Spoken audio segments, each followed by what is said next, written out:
আজ যেমন কাতলা মাছের কালিয়া বানাবো। রান্না শেষ হওয়ার আগে ভাত নিতে হবে। আগে দেখে নি কী কী লাগে। ফ্রেশ কাতলা মাছ, রসুন জিরে টমেটো পেঁয়াজ কুচি শুকনো লঙ্কা তেজপাতা তেল হলুদ স্বাদ মতো। আমি আদা রসুন জিরাটা বেটে নিচ্ছি।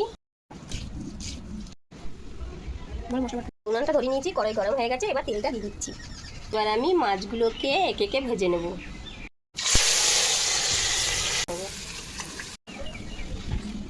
তেল দিয়ে দিলাম, দিব শুকনো লঙ্কা তেজপাতা জিরে গোটা জিরে কুচো।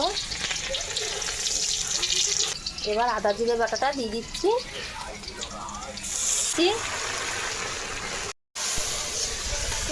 তো সুন্দর কালার এসছে,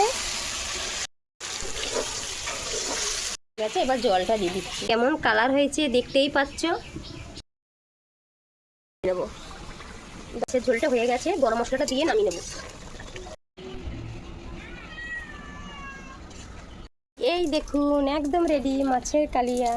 এমন রেসিপি পেতে আমার পাশে থাকবেন, লাইক শেয়ার করবেন। নমস্কার।